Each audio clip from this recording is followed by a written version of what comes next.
CPMK 1, mahasiswa mampu menyebutkan karakteristik limbah domestik atau sewage, menentukan parameter yang mesti disisihkan dalam limbah domestik, dan menghitung polutan organik. Cuman untuk menghitung polutan organik, mungkin kita akan mulainya di minggu depan. Hari ini, dua hal pertama ini, yang pertama kita akan bercerita tentang karakteristik air limbah domestik atau sewage, kemudian parameter yang mesti disisihkan. Sampai sini ada yang mau ditanyakan? Belum? Belum, Kak? Oke. Nah, berikut adalah saya menceritakan terlebih dahulu terkait pengolahan air limbah. Jadi, untuk pengolahan air limbah, em, kita tuh kenapa melakukan pengolahan air limbah? Kalau kemarin di SPAB juga sudah bercerita panjang lebar gitu ya, bahwa sebenarnya tujuan utama pengolahan air limbah itu adalah melindungi kesehatan masyarakat dan lingkungan. Lingkungan yang mana ya? Khususnya adalah badan air penerima. Karena nantinya tuh apa namanya? Lupa kan? Air yang kita gunakan, yang asalnya mungkin dari sumber mata air atau misalnya air yang telah diolah oleh PDAM, kita gunakan. Nah, hasil dari penggunaan itu akan menjadi air limbah. Air limbah ini nggak bisa kita langsung buang aja ke badan air gitu, karena mereka mempunyai konstituen atau memiliki kandungan yang di dalamnya itu eh, jika dalam kondisi berlebih ya badan air penerima itu nggak bisa memproses gitu secara alamiah, nggak bisa mereka memurnikan diri secara alamiah, eh, sehingga akan menyebabkan badan air tersebut menjadi tercemar. Jadi sebenarnya kalau misalnya ada suatu masyarakat gitu ya, eh, disebutlah misalnya mereka tinggal di dekat sebuah aliran sungai yang sangat bersih gitu ya, tapi masyarakatnya mungkin hanya sekitar 20 orang gitu ya. Misalnya satu kampung hanya 20 orang gitu. Dan mereka menggunakan apa namanya sungai tersebut untuk urusan masak atau MCK mereka gitu, dan juga apa namanya untuk hygiene mereka gitu, untuk cuci-cuci. Nah, itu bisa jadi gitu ya, tidak apa-apa gitu. Kenapa? Karena ya hanya misalnya 20 orang dibandingkan dengan misalnya aliran sungai yang cukup besar gitu. Tapi kalau misalnya ternyata daerah tersebut padat dengan penduduk gitu ya, dan semua orang melakukan hal tersebut, maka sungai akan kehilangan kemampuannya untuk memurnikan dirinya sendiri. Jadi dia akan butuh waktu lebih lama untuk memurnikan diri sendiri pertama. Tapi kalau misalnya ternyata kandungan dalam apa namanya badan air tersebut sudah melebihi kapasitas dia atau daya dukung dia dalam memperbaiki dirinya sendiri, maka nantinya akan apa namanya sungai tersebut disebut tercemar. Nah, jadi dalam pengolahan air limbah apa aja nih konsep-konsep atau pemahaman yang perlu kita apa namanya pegang gitu agar hingga akhir pembelajaran gitu ya, supaya nanti ketika ketemu lagi gitu ya, baik itu teman-teman ketemunya sama limbah domestik atau misalnya sama limbah industri, teman-teman tahu gitu ya eh, apa namanya kayak logiknya gitu atau pola pikirnya bagaimana menghadapi limbah tersebut gitu. Nah, nanti kita juga akan ketemu sama baku mutu dan lain-lainnya. Tapi yang pertama, kita harus paham karakteristik air limbahnya, gitu ya. Air limbah ini berasal dari apa namanya aktivitas apa? Apakah dari aktivitas domestik, gitu ya? Apakah mungkin dari aktivitas industri, aktivitas komersil, gitu. Kegiatan apa yang kira-kira akan apa namanya akan mempengaruhi karakter gitu atau kandungan dalam air limbah tersebut. Gitu. Yang kedua adalah kita melihat apa dampak dari konstituen air limbah apabila air limbah tersebut dibuang ke lingkungan. Konstituen ini apa ya? Misalnya konstituen ini kayak unsur pembentuknya lah gitu ya. Hal-hal yang terkandung dalam air gitu ya, yang mungkin bisa terlihat, mungkin enggak. Kayak gitu. Nah, apabila dia apa namanya dibuang ke lingkungan. Misalnya tadi kan saya punya senyawa karbon gitu ya yang cukup berlebihan dalam suatu air gitu, air limbah yang ingin dibuang. Nah, dampaknya apa gitu? Air apa namanya senyawa karbon yang berlebih itu apabila dibuang ke dalam badan air penerima gitu atau misalnya sungai, dia akan menyebabkan yang namanya apa namanya penurunan oksigen gitu. Jadi kalau karbon itu adalah suatu senyawa yang mikroorganisme gitu ya, terutama bakteri di alam gitu ya, mereka tuh paling gampang mencerna gitu, paling suka lah. Jadi kalau misalnya teman-teman dulu pernah belajar mikrobiologi, em, ya, mikrobiologi lingkungan, eh, broth ya, nutrien broth itu umumnya dia dari eh, kandungan C-nya tinggi. Astagfirullahaladzim.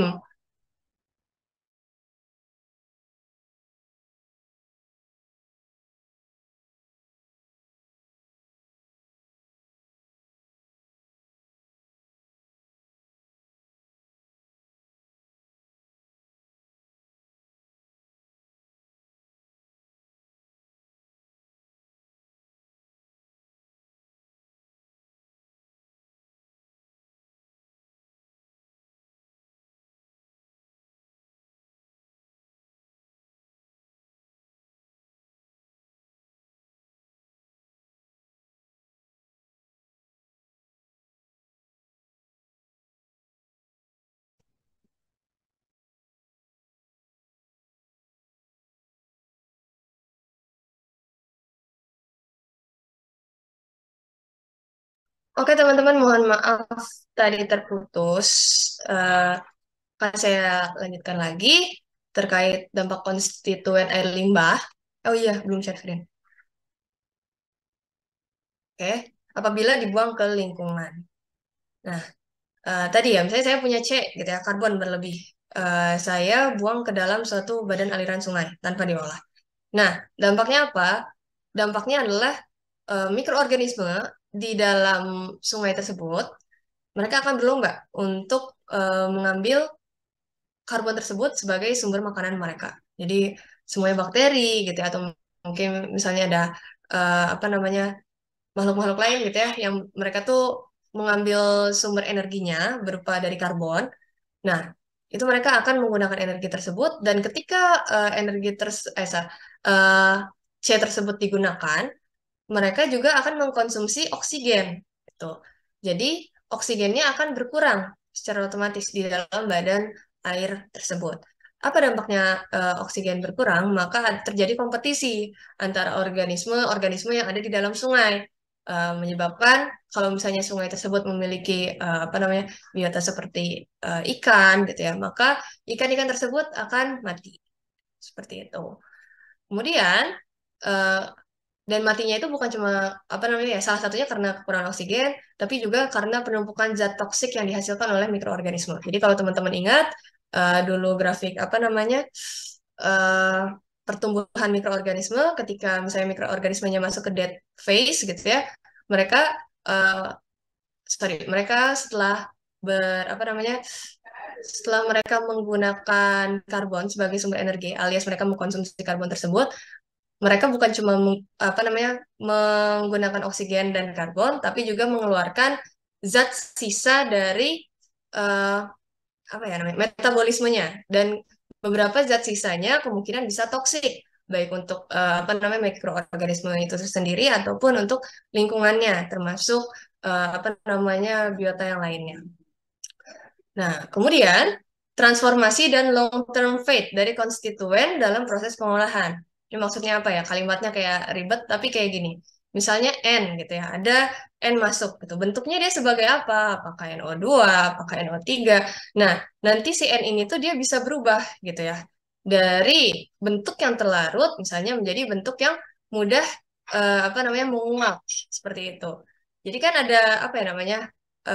Ada proses-proses gitu ya di mana yang tadinya bentuknya dia menjadi A, adalah misalnya A menjadi B gitu ya. Dan B itu adalah hal yang preferable atau lebih aman gitu ya untuk berada di lingkungan dibandingkan bentuk yang A.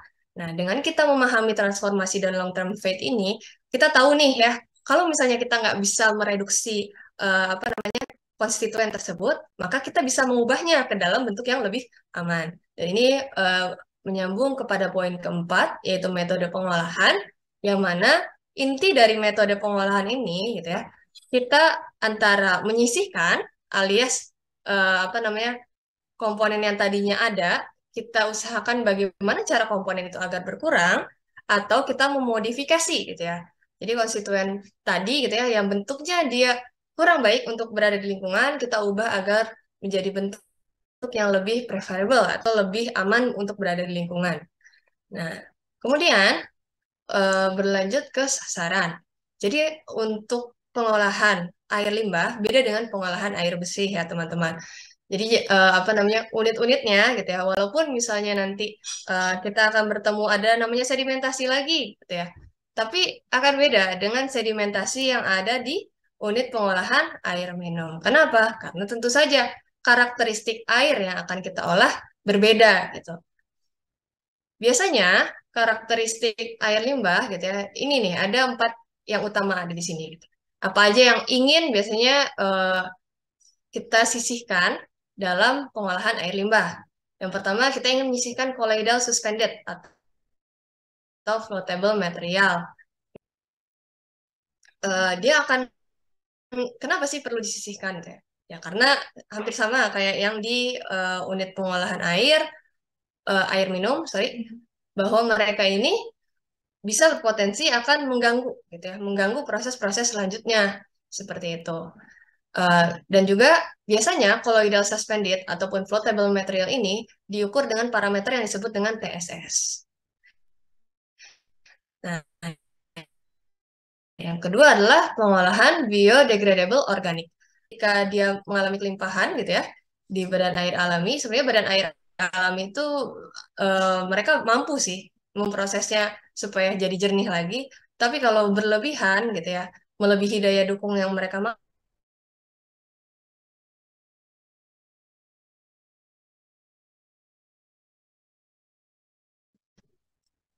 mungkin saya off cam dulu kali ya, biar lebih stabil koneksi internetnya.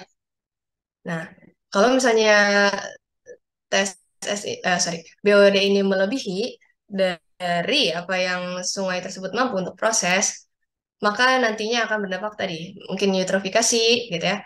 Sorry, adalah kepada penurunan oksigen. Jadi kita akan nantinya mengenal istilah BOD gitu ya, bukan Board of Director ya. Itu adalah Biochemical Ibu maaf, Oxygen Demand, kemudian ada CO2 Ibu, ya. share screen-nya belum ada, Bu. Oh iya, benar.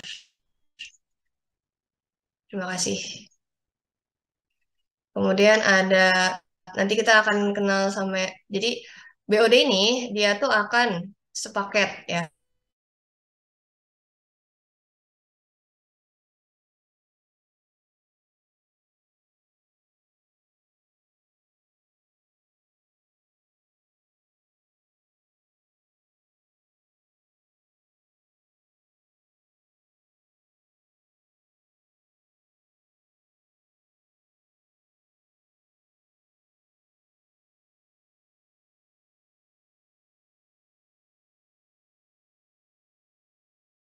Saya coba pindah koneksi dulu karena ini sudah parah sekali. Sebentar, sebentar. Saya coba pindah koneksi.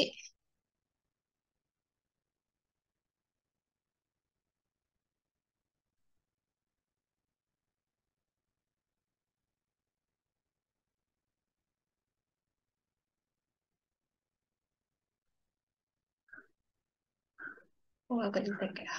Yaudahlah, semoga lancar. Bismillah. Oke, bisa kelihatan kan ya? Halo, kelihatan kah? Bisa, Bu. Bisa, Bu. Oke, oke ya. Jadi kalau misalnya namanya parameter BOD ini, terutama untuk limbah domestik ya, ini jadi concern utama kita juga gitu. Jadi dan BOD ini akan berkaitan. Kenapa? BOD ini akan berkaitan dengan parameter lain yaitu COD, COD dan juga dissolved oxygen. Nah, jadi ini bakal sepaket teman-teman. Untuk apa namanya nilai DO itu, sorry, nilai BOD ini akan menunjukkan gitu ya berapa DO yang dibutuhkan gitu ya. Berapa misalnya, sorry, bentar, gimana yang jelasinnya? Nilai DO, kebalik, nilai DO ini akan menentukan juga berapa BOD yang terkandung dalam suatu dalam suatu sampel air misalnya. Dan untuk kita menemukan nilai BOD ini, kita pertama-tama harus tahu nilai COD dulu gitu. Jadi nanti ngitungnya adalah kita tahu DO-nya, kita ngitung COD-nya, baru dari COD-nya kita tahu BOD. Nanti kita udah tahu BOD-nya, kita bakal menghitung berapa kebutuhan oksigen yang perlu kita tambahkan di dalam air limbah tersebut. Alias berapa apa namanya oksigen yang eh, kita perlu tingkatkan atau untuk proses aerasi seperti itu.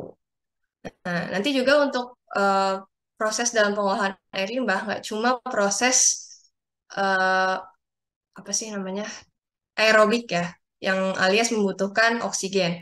Bisa juga dia bentuknya proses anaerobik ataupun anoksik.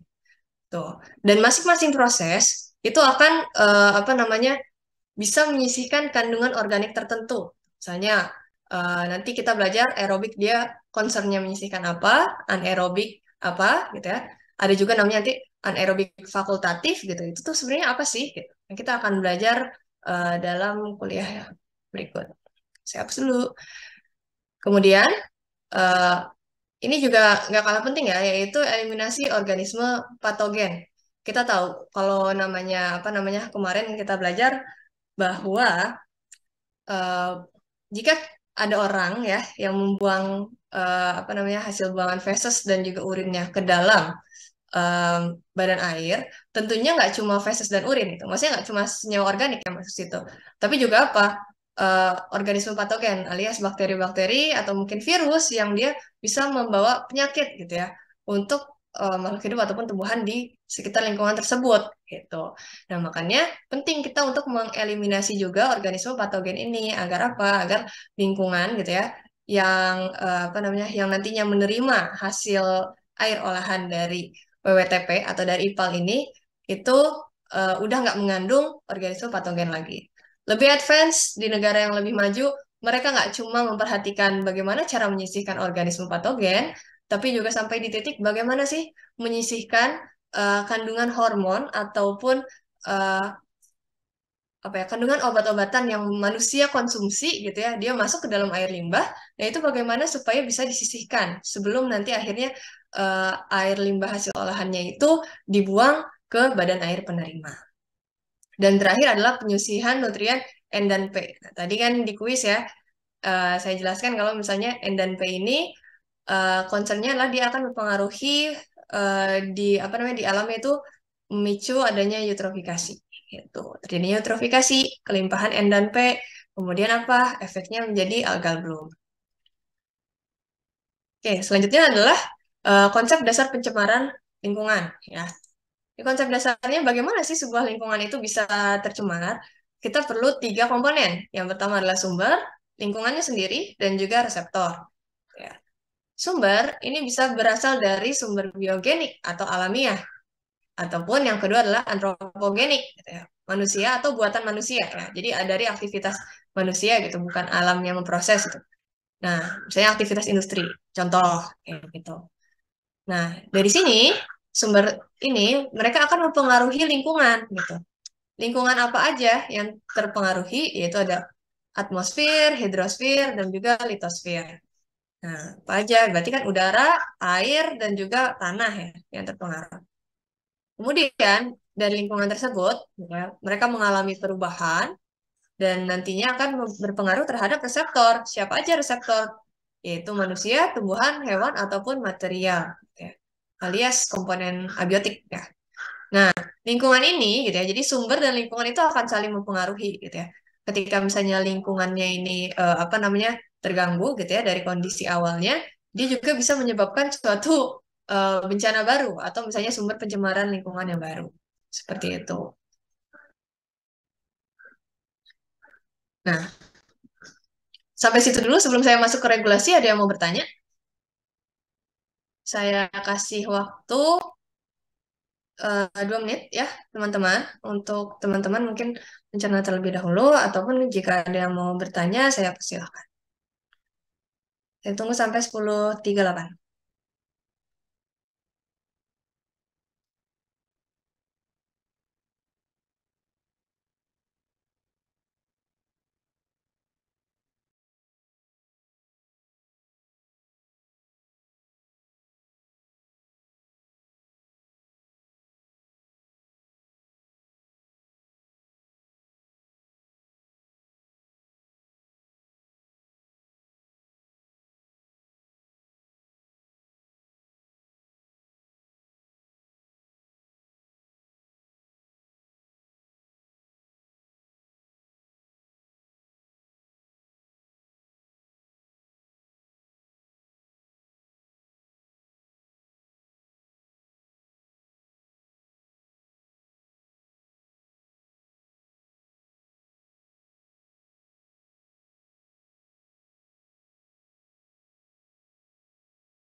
Apakah ada yang mau bertanya?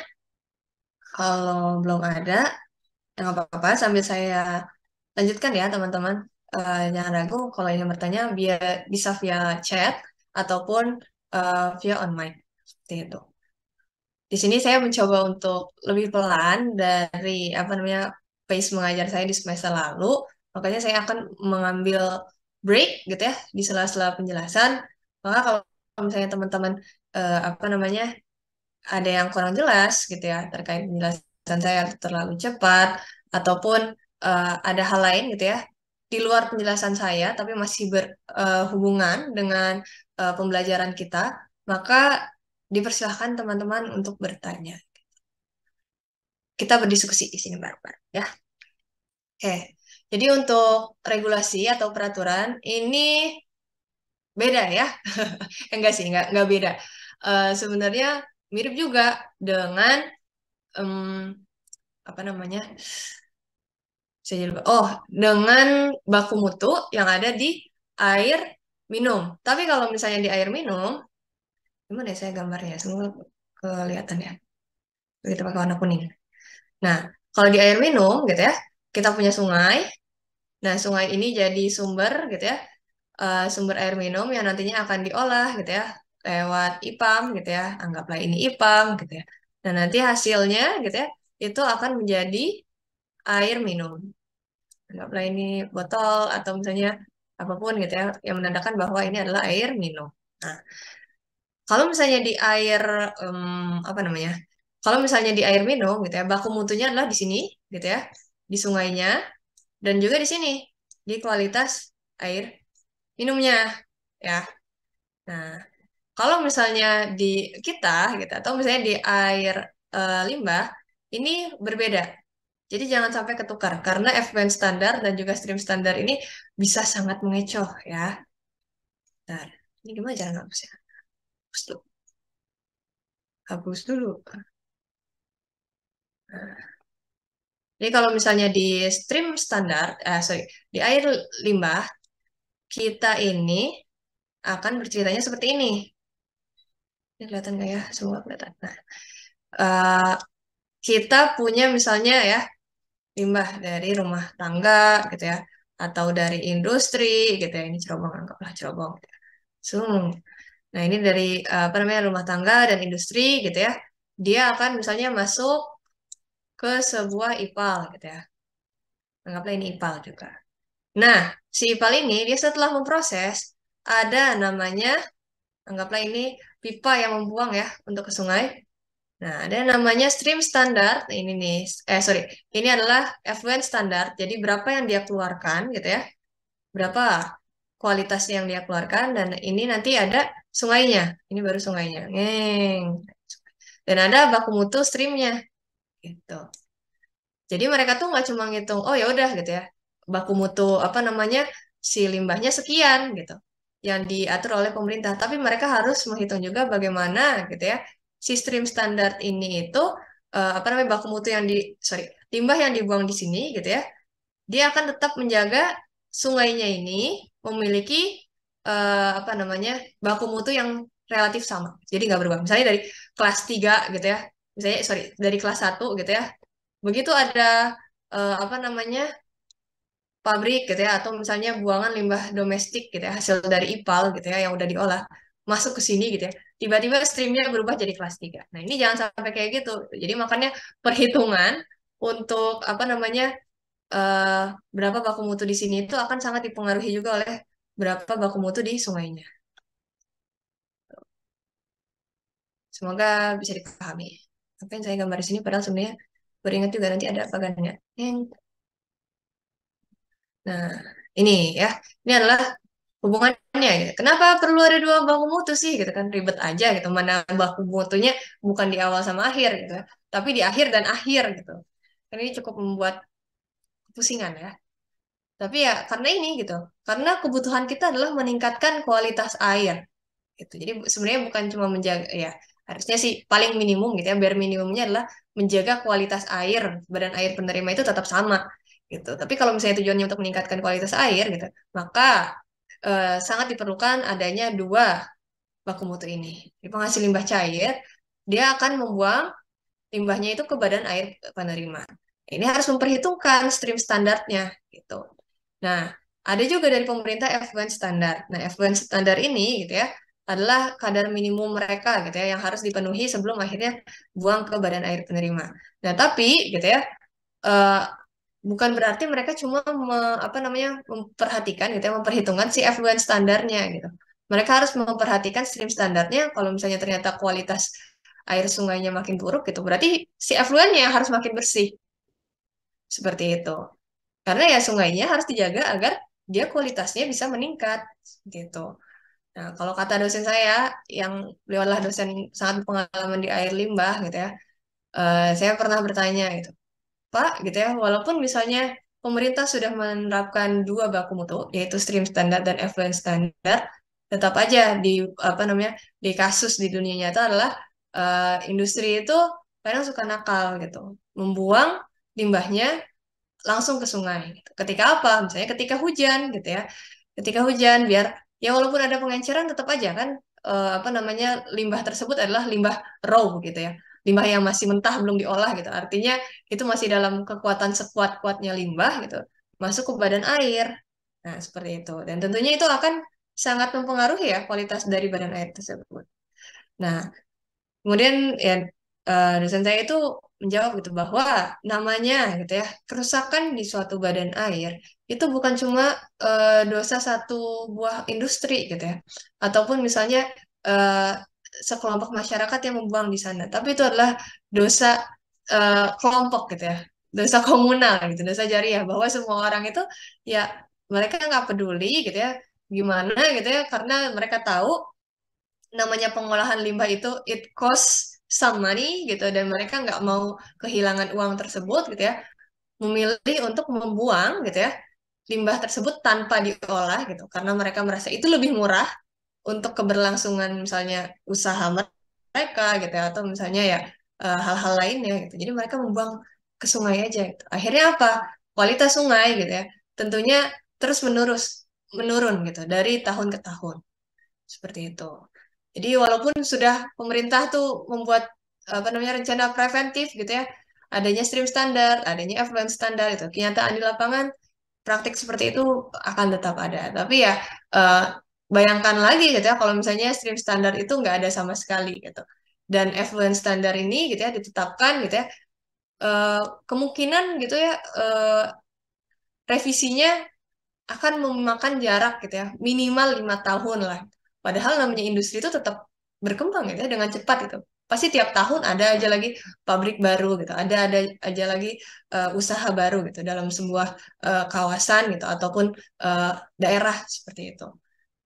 Oke, sampai situ ada yang mau ditanyakan terkait dua baku mutu ini? Saya tunggu 1 menit sampai 10:47. Silakan.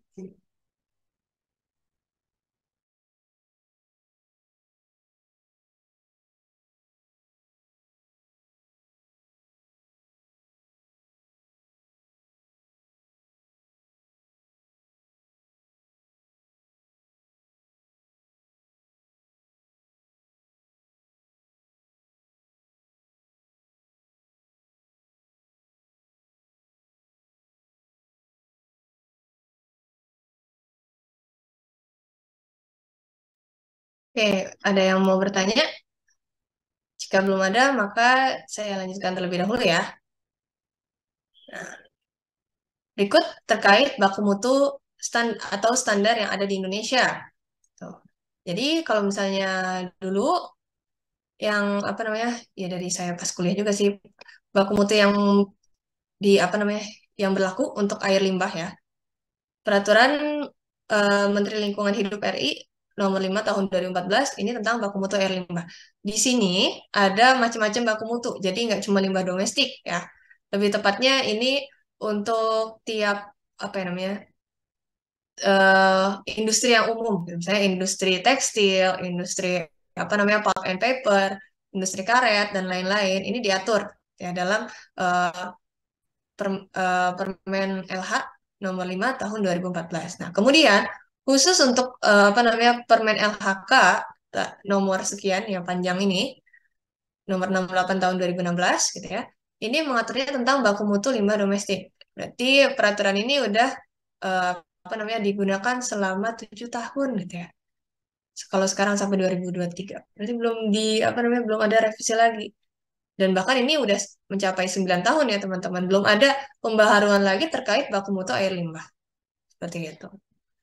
Dan kedua adalah baku mutu air sungai stream standar. Ini mungkin bukan mungkin sih, ini emang sama ya dengan yang ada di eh, air minum kemarin gitu ya. PP nomor 22 tahun 2021 tentang penyelenggaraan perlindungan dan pengelolaan lingkungan hidup. Ini menggantikan yang dulu PP 82 2001. Seperti itu. Jadi bisa lihat ya ini 2001, ini 2021. Butuh 20 tahun gitu ya untuk baku mutu air sungai itu diperbaharui. Walaupun sebenarnya angkanya tuh kurang lebih sama ya. Jadi PP 22 2021 ini adalah semua undang-undang terkait lingkungan hidup yang di apa namanya istilahnya ya tiga gado gitu, dicampur gitu, dibikin satu kemasan yaitu di nomor 22 tahun 2021. Jadi kalau misalnya nanti teman-teman menghitung gitu kan, berapa sih sebenarnya baku mutu yang harus di apa namanya dipenuhi gitu ya. Nah, nggak cuma ngelihat ke sini gitu. Ya udah, tapi harus dipertimbangkan juga berapa stream standarnya. Nanti kita belajar. Nah, ini tren pengolahan air limbah. Pengolahan air limbah gitu ya. Eh dahulu gitu ya, pengolahan air limbah ini adalah berfokus ke air limbahnya udah terbentuk gitu ya, air limbahnya udah terbentuk, ya udah diolah gitu. Diolah biar apa? Biar kita memenuhi peraturannya pemerintah. Biar usaha kita tuh bisa tetap berlangsung. Karena kalau misalnya kita nggak nurut sama aturan pemerintah, maka pemerintah berhak untuk menghentikan usaha yang kita miliki, gitu ya. Kayak gitu. Nah, makanya jadi tujuannya fokusnya adalah gimana biar wastewater ini ya tadi mengikuti aturan dari pemerintah dan tetap menjaga ya tadi untuk menjaga kelestarian lingkungan. Yang kedua gitu ya, mulai tuh trennya bergeser. Bagaimana effluent IPAL ini gak cuma kita olah gitu, tapi jika ada apa namanya kandungan-kandungan yang nantinya akan bermanfaat gitu ya, bisa apa namanya bisa dimanfaatkan gitu ya sebagai sesuatu yang menghasilkan nilai lebih, maka baik apa namanya dan bisa menghemat gitu ya penggunaan air bersih gitu untuk proses-proses yang sebenarnya nggak membutuhkan kualitas air layaknya air bersih gitu. Maka bisa nih gitu, efluen IPAL ini yang sudah diolah dimanfaatkan. Isunya apa gitu pemanfaatan efluen IPAL ini karena adanya keterbatasan ketersediaan air tawar. Misalnya industri gitu ya, dia eh, ngambil air apa namanya air untuk proses proses industrinya gitu ya dari air tanah atau mungkin air sungai. Ya, tadi kan dibatasi oleh pemerintah juga penggunaan air apa namanya air tanahnya maupun air sungainya. Nggak bisa mereka terus-terusan menggunakan maksudnya semaunya mereka gitu. Ada biaya yang dikenakan di sana juga gitu ya. Jadi apa namanya ya tadi gitu ya keterbatasan air tawar, kemudian air limbah mulai tidak dianggap sebagai limbah tapi sebagai suatu sumber daya alam yang harus dimanfaatkan gitu ya. Misalnya untuk proses penyiraman tanaman gitu ya eh, di suatu pabrik gitu ya. Jadi kalau pabrik kan dia juga perlu memiliki beberapa lahan yang hijau gitu. Ini bisa dimanfaatkan gitu sebagai sumber daya alam bahwa ya nyiram tanaman mah gitu ya. Ada nutrisinya sedikit gitu ya dari proses apa namanya hasil air yang diolah itu yang nggak apa-apa gitu. Itu malah bisa dimanfaatkan oleh tanaman untuk tumbuh seperti itu. Nah, makanya effluent nipalnya bisa dimanfaatkan khusus untuk kegiatan non potable gitu. Non potable apa ya tadi untuk air apa namanya air minum ya nggak bisa. Tuh. Terus kemudian yang terakhir adalah pengolahan lumpur. Jadi namanya pengolahan apa namanya air limbah gitu ya. Ya sama sih kayak pengolahan air minum juga. Kalau misalnya ada TSS gitu ya atau misalnya ada solid gitu ya. Jadi nanti kalau teman-teman belajar sampah juga gitu kan. Kalau sampah kita ngelihatnya berapa kadar airnya. Itu benda padat yang kita perhatikan adalah kadar airnya. Nah, kalau misalnya kita belajar IPAL gitu, maksudnya terkait air, kita lihat eh, ini kita punya air gitu ya, berapa kadar padatannya gitu. Jadi kebalikannya. Nah, untuk apa namanya pengolahan lumpur ini gitu ya, dia apa namanya berfokusnya untuk bagaimana memanage gitu ya atau mengelola biosolid yang dihasilkan ataupun residu gitu ya. Dan nantinya kalau misalnya mereka bisa dimanfaatkan kembali, baik itu menjadi pupuk gitu ya, ataupun misalnya menjadi tanah untuk penutup landfill gitu. Nah, itu bisa digunakan seperti itu. Ataupun ternyata residualnya ya harus dibuang gitu ya secara aman ke sebuah landfill apa namanya landfill kota gitu. Itu seperti apa? Nah, ini adalah apa namanya suatu bagan ya teman-teman. Jadi kita memperoleh air tuh dari mana? Ya siklus air. Tentunya teman-teman harusnya udah hafal gitu ya bahwa apa namanya air itu berada di dalam lingkungan itu dalam berbagai bentuk gitu ya. Bentuk air yang misalnya mengalir di sungai, tapi juga dia bisa mengalami evaporasi. Evaporasi kemudian dia akan menjadi awan. Awan kemudian nanti dia akan berkumpul dan turun sebagai hujan. Ya kayak gitu lah ya siklus air. Nah, tapi sebenarnya ya dari sekian banyak air yang ada di dunia, gitu ya, mungkin hanya 1% yang kita manfaatkan untuk air minum, gitu ya. Air minum loh ya, bukan air bersih, gitu ya. Untuk air minum, air bersih ya beda lagi, pasti lebih dari 1%, gitu ya. Nah, sisanya, gitu ya, itu untuk memindahkan atau untuk transportasi. Transportasi apa ya? Tadi, transportasi air limbahnya. Gitu. Misalnya dari sumber air, gitu ya, atau dari badan air penerima, dari badan air kita ambil nantinya untuk menjadi suatu water supply gitu ya. Water supply ini nantinya kita akan menggunakan gitu untuk keperluan apa namanya mandi gitu ya, cuci-cuci gitu. Dan kalau misalnya untuk air minum tentunya itu perlu mencapai suatu kualitas tertentu. Kemudian nanti setelah itu gitu ya, ya kan kita minum pasti kita buang air ya, buang air kecil gitu, buang air besar akan dibuang gitu ya lewat saluran pembuangan dan ditransportasikannya juga oleh air itu gitu menuju ke unit pengolahan. Setelah dari situ unit pengolahan gitu ya air yang layak untuk dia dibuang ke badan air penerima baru akan disalurkan ke badan air penerima. Jadi ya cuma sedikit gitu ya yang digunakan gitu ya untuk air minum gitu. Sisanya ya untuk tadi keperluan-keperluan yang lain. Nah, ini urban water chain atau rantai air dari penggunaan air di perkotaan ya. Ada kita punya air permukaan dan juga air tanah. Ya, termasuk misalnya kalau misalnya di perkotaan jarang ya ada spring alias apa namanya mata air yang muncul gitu ya. Nah, dari air permukaan dan juga air tanah ini kita olah agar bisa menjadi air minum gitu ya. Nah, tapi air misalnya air permukaan juga dia bisa digunakan untuk apa namanya aktivitas domestik maupun industri. Begitu juga dengan air tanah, gitu ya. Air minum terus kemudian digunakan gitu ya untuk keperluan domestik dan industri. Kemudian ada beberapa apa namanya pengotor gitu ya yang dia bisa masuk gitu ya dalam kegiatan yang dilakukan yaitu baik kegiatan domestik maupun kegiatan industri dan nantinya gitu ya dari penggunaan air tersebut kita akan mengolahnya gitu ya. Mengolah air limbah yang dihasilkan menjadi apa namanya menggunakan beberapa metode gitu ya, baik itu metode biologis, fisik, kimia ataupun kombinasi dari ketiganya. Kalau udah gimana? Kalau udah ya hasil olahannya dibuang. Kalau nggak dibuang kemana? Ke rius seperti itu. Jadi ini adalah rantai airnya ya, penggunaan air utamanya di perkotaan seperti itu. Ya, kalau misalnya di pedesaan mungkin eh, ya nggak menutup ya bahwa industrial juga ada gitu. Misalnya industri apa gitu, industri peternakan gitu, industri apa namanya pertanian gitu. Itu kan juga berapa jenis industri ya. Mungkin belum modernize juga bisa jadi di modernisasi gitu. Tapi ya sama aja akan ada limbah yang dihasilkan dan juga ada proses pengolahan yang dibutuhkan untuk mengolah air limbah tersebut dan juga menjaga kualitas dari badan air sungai. Habis itu ada yang mau ditanyakan? Kalau bisa dipahami? Saya kasih 1 menit ya, sampai 10.59. Teman-teman silakan apa namanya menyerap terlebih dahulu informasi-informasi tersebut.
Belum ada pertanyaan?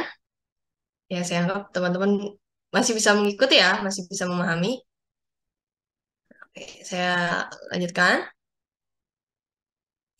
Ini adalah dampak dari air limbah, buangan air limbah yang tidak diolah terlebih dahulu. Nah, kalau misalnya kita punya apa namanya tadi emisi karbon atau jumlah karbon yang lebih gitu dalam suatu badan air, dia akan menyebabkan penurunan oksigen gitu ya. Jadi, sebentar. Hmm, ini kok nggak bisa sih? Bentar ya. Draw.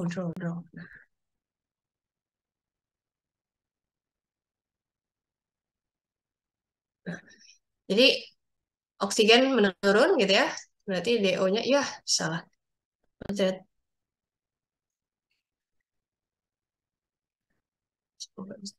Jadi DO-nya, benar. Ah, D, D, ini O, dia akan turun gitu ya. Sedangkan nantinya COD dan BOD, dia akan naik gitu. Yang apa namanya dari peristiwa ini, penurunan oksigen. Nah, kemudian ikannya juga akan mati yang ada di dalam apa namanya badan air tersebut. Ini tentunya akan merugikan ya, terutama untuk misalnya orang-orang yang memiliki mata pencaharian gitu ya, misalnya membuat tambak di sungai kayak gitu. Itu akan merugikan karena ya pada akhirnya apa namanya usaha mereka jadi mati gitu akibat terjadi pencemaran yaitu emisi karbon berlebih di badan air seperti itu.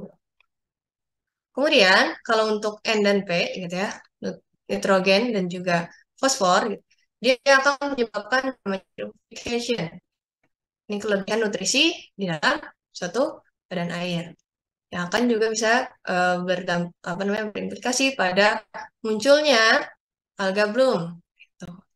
Ini alga ya. Jadi yang apa namanya warna hijau di sini gitu ya, bukan airnya tuh warna hijau, apa namanya dari sananya, tapi karena adanya alga yang berkembang biak di sini. Wih, banyak. Sampai akhirnya warna perairannya nampak berwarna hijau. Dan alga ini macam-macam ya. Ada yang warnanya hijau, ada yang merah gitu. Nah, tergantung juga gitu. Masing-masing alga itu dia kadang bisa merilis racun tersendiri gitu. Nah, yang mana racun itu bisa berbahaya bagi makhluk hidup dan juga tumbuhan yang makhluk hidup ya tentu termasuk tumbuhan ya. Maksudnya bagi tumbuhan maupun hewan maupun manusia yang ada di sekitarnya. Itu makanya penting untuk kita apa namanya tadi ya di antara 4 sasaran gitu untuk pengolahan air limbah kita perlu memikirkan ini bagaimana kita apa ya namanya membatasi bukan membatasi juga ya menyisihkan lah ya kandungan karbon dan juga N dan P dalam suatu air limbah. Nah, nantinya teman-teman ini akan eh, terus-menerus bertemu dengan yang namanya bagan ini, gitu ya. Jadi tujuannya kita selama perkuliahan ini adalah mendesain suatu IPAL, instalasi pengolahan air limbah. Kita mulai dari influennya, nanti kita lihat karakternya seperti apa. Kemudian kita mendesain bagaimana cara membuat bar screen gitu ya. Apa itu grid removal gitu ya. Kemudian kita mendesain primary settling.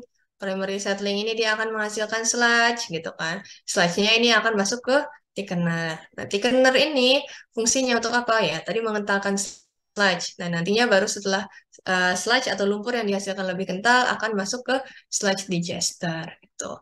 Nah, dari sludge digester ini bisa dihasilkan biogas gitu ya. Biogas ini bisa dimanfaatkan juga misalnya untuk jadi apa namanya sumber energi gitu atau sumber listrik dari suatu IPAL ataupun ya bisa dipanen gitu ya dalam bentuk dalam bentuk metana sih biasanya. Metana ini bisa dimanfaatkan untuk hal lain. Tuh. Nanti hasil sludge yang telah diolah gitu ya, dia bisa dibawa ke tempat pembuangan seperti itu jika telah aman. Nah, hasil air ya yang telah dikeringkan, nah nanti ini bisa masuk untuk gitu ya eh apa nih di reuse lagi gitu ya, masuk ke tangki anaerobik. Nah, ini apa namanya Prosesnya dia ada anaerobik dulu, kemudian ada tangki aerobik, di sini ada tangki anoksik, ada juga yang di apa resirkulasi di antara tangki anoksik dan juga aerobik ini, kemudian akan masuk ke clarifier atau sedimentasi tahap 2. Jadi kalau misalnya di mana? Lupa saya. Di IPAM, kita cuma butuh tangki sedimentasi satu aja kemungkinan ya. Di depan, ya mungkin dua lah ya. Prasedimentasi sama sedimentasi. Tapi kalau misalnya di IPA gitu ya, kemungkinan gitu ya, eh, ya kita minimal butuh dua gitu. Karena setelah proses biologisnya gitu ya, akan ada sludge yang dihasilkan gitu. Jadi istilahnya kayak apa ya? Bakterinya tadi yang mereka gitu ya bebas di mana-mana. Kemudian setelah proses penyisihan ini, proses biologis gitu ya, mereka akan jadi lebih mudah settle gitu, mudah mengendap di sini.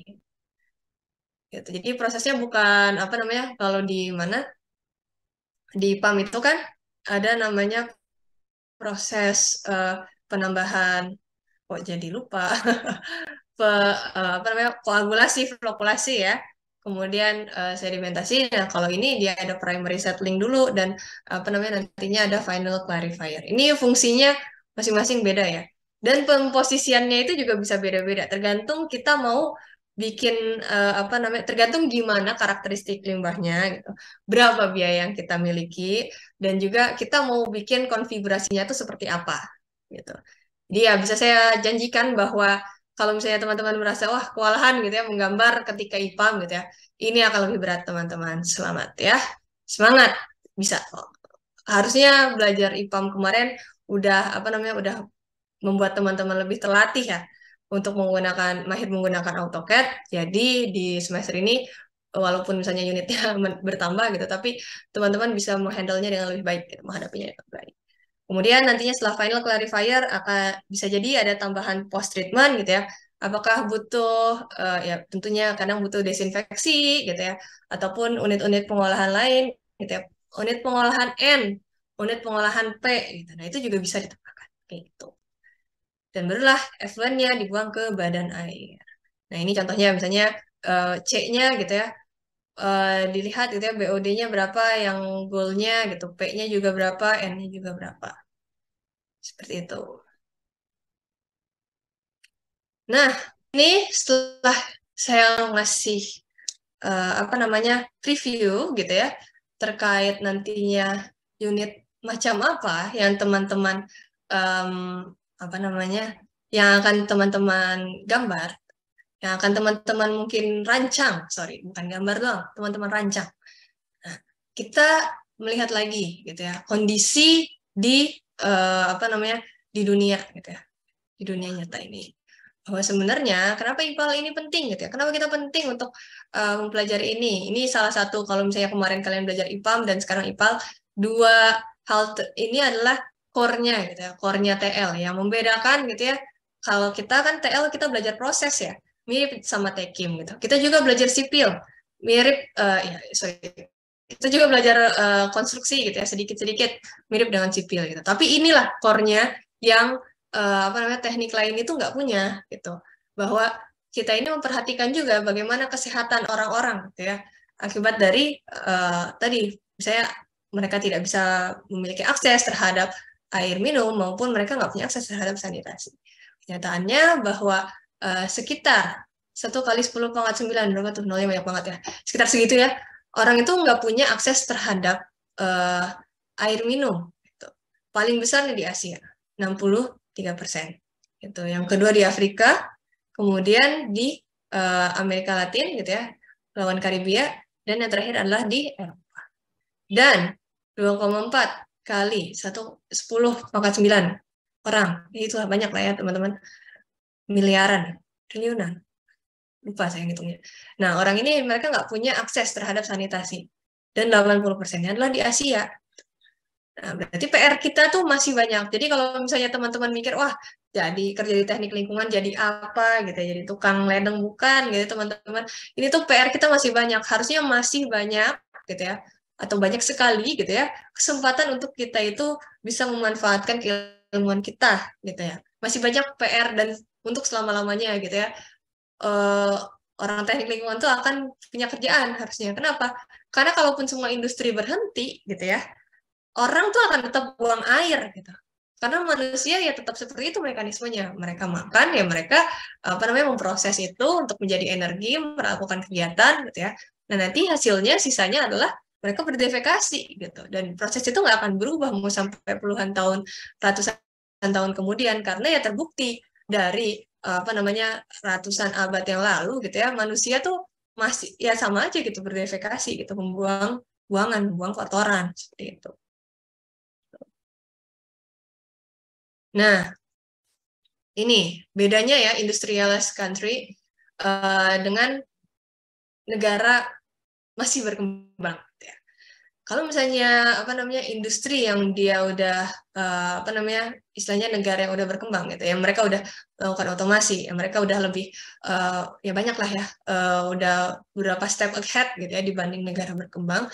Biasanya mereka itu mempunyai aturan-aturan yang lengkap gitu dan juga kelembagaan yang lengkap.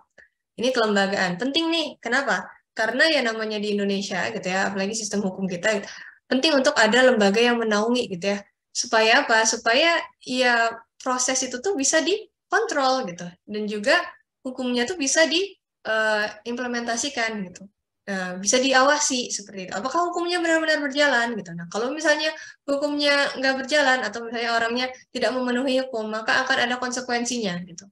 Apa namanya sanksi yang harus dihadapi seperti itu. Jadi mereka punya apa namanya legislatif gitu ya, istilahnya mah legislatif itu berarti ya DPR-nya gitu ya, dan juga peraturannya gitu ya, lembaga yang mengatur peraturannya itu full gitu ya, dari hulu ke hilir gitu ya, mereka mengatur semua prosesnya gitu ya, semua apa namanya ya prosesnya tadi benar, dan juga itu udah ada kelembagaannya masing-masing gitu. Jadi udah tahu yang ini wewenangnya apa, yang lain wewenangnya apa gitu. Nggak overlap lah istilahnya, udah lebih teratur. Kemudian tadi strict control dan juga mematuhi gitu ya hukumnya. Mereka ya kelemahan di negara berkembang ya salah satunya juga kita kadang untuk proses pemantauannya gitu ya kontrolnya itu masih longgar atau kadang malah worst case adalah tidak dilakukan gitu ya. Jadi kalau orang mau bikin entah itu pabrik gitu ya, entah itu ya usaha apapun, mereka cuma tekan tanda tangan di awal gitu ya bahwa oh iya gitu saya punya AMDAL, saya punya apa namanya UPL UKL gitu, RKL RPL gitu. Tapi untuk pengawasannya gitu ya, maka pemerintah itu suka kewalahan gitu karena mereka ngerasanya oh kita understaff nih untuk mengawasi apa namanya sekian banyak industri di sekian banyak daerah gitu. Sementara ya staff kita ya segini aja, sistem masuknya kita meng-hire staff ini hanya melalui misalnya mekanisme yang pemerintah tentukan gitu. Jadi ya sedikit gitu orang-orang yang bisa di uh, istilahnya delegasinya gitu ya kurang decentralized gitu. Jadi masih berfokus kepada ke pusat seperti itu. Dan mereka punya apa namanya aturan disebutnya polluters pay gitu. Jadi orang yang menghasilkan limbah itu membayar sesuai dengan banyaknya limbah yang mereka hasilkan.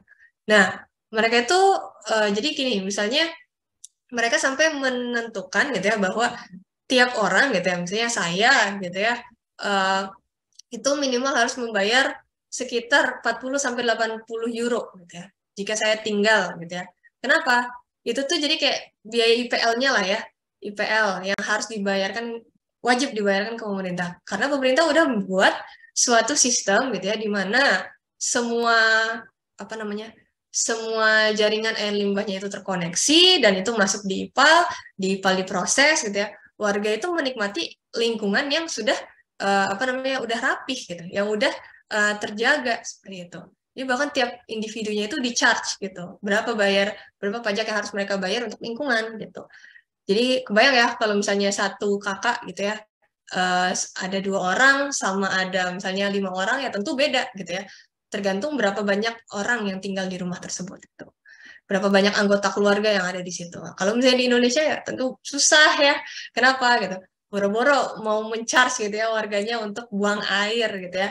Untuk apa namanya tadi membentuk suatu saluran apa namanya saluran untuk jaringan air limbah terpadu gitu ya. Sementara warganya sendiri ya untuk bikin septic tank aja itu udah susah banget kayak gitu. Mereka kesulitan di sana ya. Jadi ya beginilah teman-teman gap nyatanya. Dan terakhir adalah persepsi publik gitu.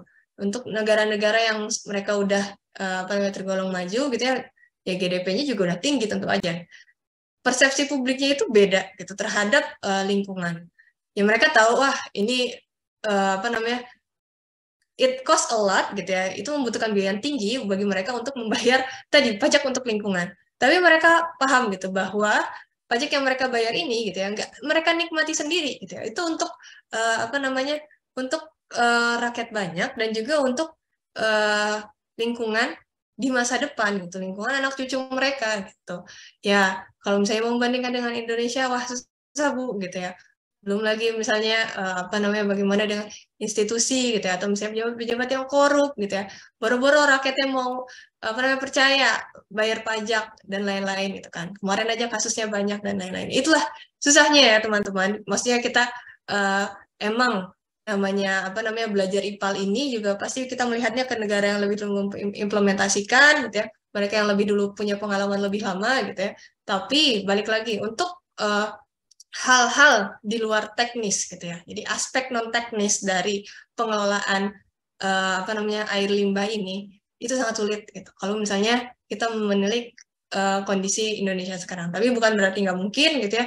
Teman-teman di sini adalah generasi penerus yang nantinya apa namanya punya harapan untuk membuat Indonesia itu bisa jadi lebih baik lagi di masa depan. Nah, ini adalah bagian pertama dari kuliah kita hari ini.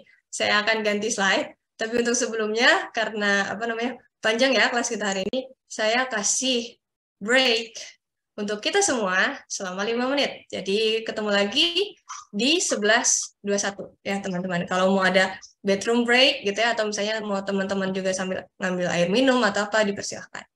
Ya, kita ketemu 5 menit lagi. Oh iya, dan tetap saya mengencourage teman-teman untuk bertanya apabila penjelasan saya lebih terlalu cepat ya, ataupun misalnya ada yang belum jelas, tadi dijelaskan oleh saya, maka saya persilahkan. Boleh lewat chat, boleh open mic. Ya.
Oke, ya kita kembali lagi ya teman-teman, udah 5 menit.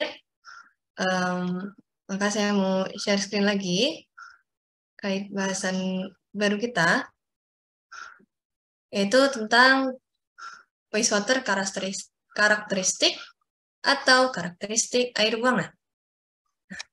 Masih sama ya, subjek PMK yang mau kita capai. Nah, ini adalah aliran air gitu ya di sebuah perkotaan. Ya. Umumnya nih air gitu ya berasal dari ya air berasal dari mana namanya mata air gitu ya. Ini yang alirnya kemana ya sebenarnya? Oh, ke sini. Dari sini gitu ya, dari mata air ataupun dari air permukaan di apa namanya diolah gitu ya, di IPAM gitu ya, instalasi pengolahan air minum. Nah, air minum dan juga air bersih ya tentu saja. Nah, nanti air bersih akan masuk ke storage gitu ya, digunakan oleh masyarakat air tersebut dan akan ada sistem pengolahan sistem penyaluran gitu ya, sewerage gitu ya, yang kita pelajari di matkul satunya yang akan mengalirkan menuju instalasi pengolahan air limbah. Nah, nanti air buangannya akan dibuang ke sungai lagi. Ya, aneh banget sebenarnya ini naik, tapi ya hanya untuk ilustrasi untuk menggambarkan bahwa proses ini tuh kayak airnya tuh pindah-pindah aja, gitu nggak sih? Dari yang dia di alam gitu ya, jadi bersih, cocok untuk baku mutu air bersih dan air minum gitu, penggunaan air bersih dan air minum, terus kita gunakan gitu ya. Setelah kita gunakan kita menghasilkan air buangan, air limbah, dan akhirnya air limbah tersebut perlu diolah sebelum kembali lagi gitu ke badan air di awal. Muter-muter aja sebenarnya. Nah, untuk aliran air di perkotaan ini, gitu ya, dia punya dua skema. Nah, ada dry weather flow dan ada juga rain weather flow, gitu ya. Jadi mau negaranya menghadapi sekian banyak musim, gitu ya, tetap aja dilihatnya adalah musim basah dan musim kering, teman-teman.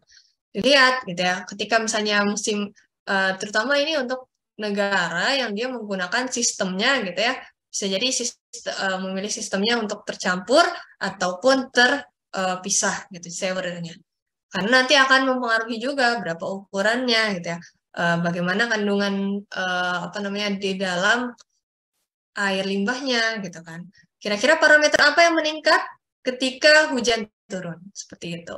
Dan kira-kira ketika misalnya nggak ada hujan gitu ya, concern yang perlu diperhatikan dari kandungan air limbah tersebut apa kayak gitu. Misalnya untuk dry weather flow gitu ya. Ketika kondisi musim adalah kering gitu ya, maka debit gitu ya, debit dari si air limbahnya itu tentunya akan lebih sedikit gitu ya. Bisa jadi lebih pekat gitu dibandingkan atau kalau panasnya luar biasa gitu kan, ya air limbah juga mengalami evaporasi. Gitu.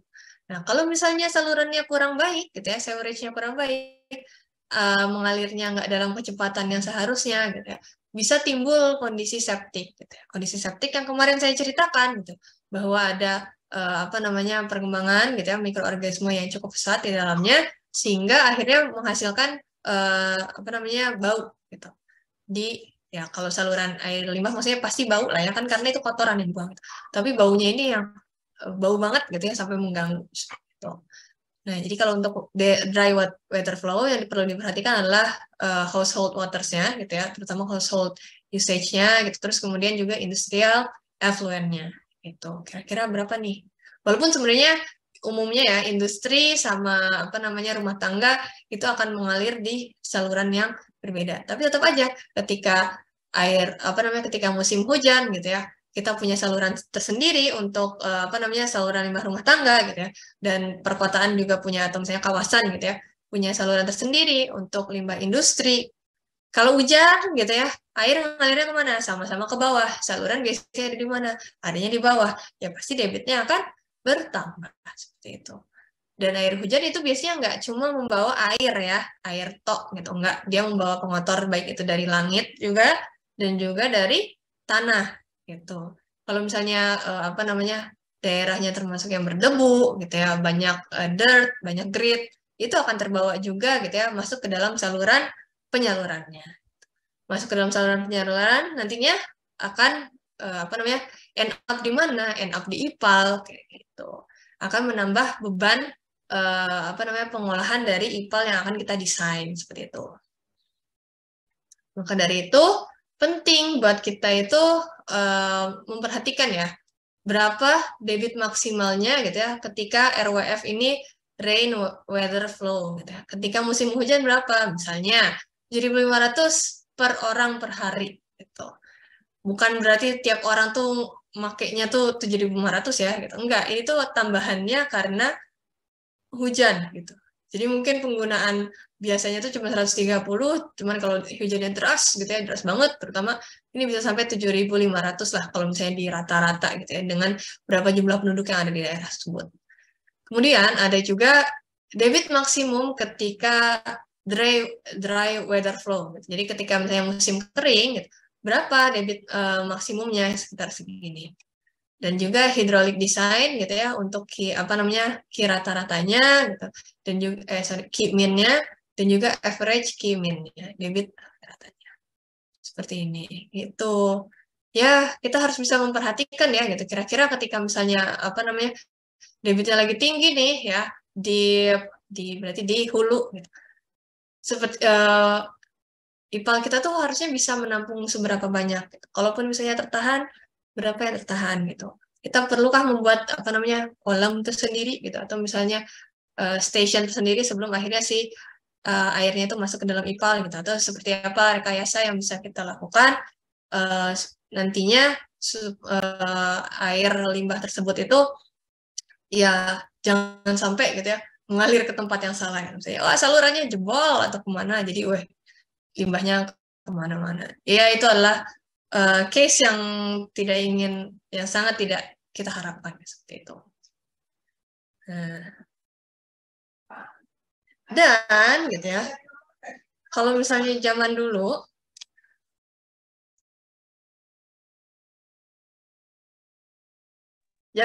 gitu ya, mungkin isu climate change ini belum terlalu naik gitu ya, belum terlalu hot, masih jadi sesuatu yang apakah ini hanya mitos gitu, apakah ini hanya akal-akalan teori orang gitu ya, untuk menakut-nakuti apa namanya akan adanya climate change dan lain-lain dampaknya gitu terhadap lingkungan. Tapi ya sekarang udah banyak bukti yang menunjukkan bahwa perubahan iklim itu terjadi dan dampaknya itu nggak cuma 1-2 tahun ya, tapi juga bisa terhadap 10 tahun, 20 tahun selanjutnya gitu. Ini fotonya saya ambil dari banjir di Karawang. Saya nggak tahu ini apa namanya di daerah mana. Tapi uh, pertanda dari climate change ini itu seperti apa gitu. Jadi semakin pendeknya intense peak gitu. Jadi uh, hujan gitu ya. Hujan itu uh, datang gitu ya. Singkat tapi deras, gitu. Jadi kayak apa namanya ya kalau teman-teman ngerasain kemarin kan suka apa namanya berhari-hari gitu ya nggak ada hujan gitu ya. Tapi kemudian begitu hujan bisa 2 malam apa namanya ya 2 hari 2 malam itu nggak beres-beres gitu. Hujannya datang berhenti gitu ya datang deras lagi berhenti lagi. Gitu. Pokoknya nggak jelas lah. Gitu. Jadi kita dan ini juga jadi PR ya bukan hanya bagi apa namanya anak-anak teknik sipil gitu. Yang concernnya adalah mereka membuat saluran irigasi dan juga ya drainase sih dua-duanya ya ranahnya TL bisa, ranahnya sipil bisa gitu ya. Nah, karena ya itu tadi apa curah hujan itu semakin sulit untuk diprediksi. Misalnya tadinya kalau dosen saya itu dulu dosen yang terkait pengelolaan air, dia selalu cerita namanya ada debit banjir 5 tahunan gitu. Nah mungkin sekarang udah bukan 5 tahunan lagi gitu ya. Bisa jadi banjirnya itu uh, apa namanya walaupun tadi ya long period rainnya itu kayak misalnya bulan segini sampai segini lama gitu kering nggak ada hujan tapi intensitasnya semakin tinggi ketika hujan datang gitu ya banjirnya makin sering terjadi gitu dan juga ditambah lagi dengan apa namanya infrastruktur yang tidak memadai gitu teman-teman kalau misalnya jalan-jalan keliling Karawang ya nggak usah jauh-jauh sih di satu aja ya, ada nggak sih saluran drainasenya? Kan ya makanya saya suka bilang saluran air limbah atau misalnya uh, lebih prefer ke sewer gitu ya, daripada selokan gitu. Sama juga dengan drainase ya, drainase ya drainase gitu. Selokan ya beda lagi gitu. Nah, itu kenapa gitu? Karena ya di desainnya tuh selokan seperti asal-asalan, oh yang penting ada. Padahal harusnya gitu ya, kalau misalnya kita mau mendesain apa namanya suatu saluran yang tadi mengalirkan air hujan ataupun mengalirkan air limbah, itu harus dengan proper desain gitu. Jadi kalau misalnya teman-teman mau jadi konsultan gitu ya di Karawang gitu nantinya mau apa namanya menggunakan ilmu di teknik lingkungannya gitu untuk membantu memperbaiki lingkungan gitu ya. Ya, maka ini adalah kesempatan teman-teman untuk benar-benar belajar gitu. Karena PR kita masih sangat panjang seperti itu.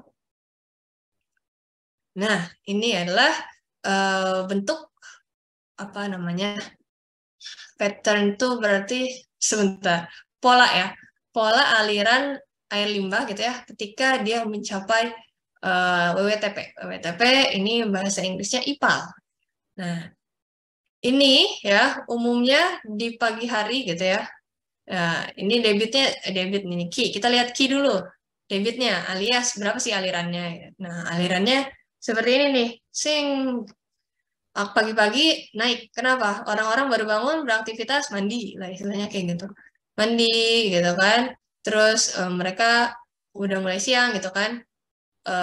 Berarti ya udah jarang yang mandi. Terus kemudian nanti di sore hari gitu ya menjelang maksudnya setelah orang-orang pulang gitu ya mereka mandi sore lagi tinggi lagi debitnya. Kenapa lebih kecil? Kadang-kadang beberapa orang sore nggak mandi gitu kan. Terus ya udah lama-lama penggunaannya makin dikit dan paling rendah itu di sekitar jam 2 sama jam 4 karena orang-orang biasanya jam segini udah tidur kan dikit banget ya yang masih kerja atau ya masih nugas kadang ada sih. Cuman kan nggak rata-rata orang tuh di jam segitu tidur gitu ya. Nah, tapi kita lihat nih, apa namanya, uh, konsentrasi NH gitu ya. NH4 gitu. NH4 ini apa gitu. Biasanya ya dia apa namanya ada di um, sebentar aku lupa. Jadi air buangan ya.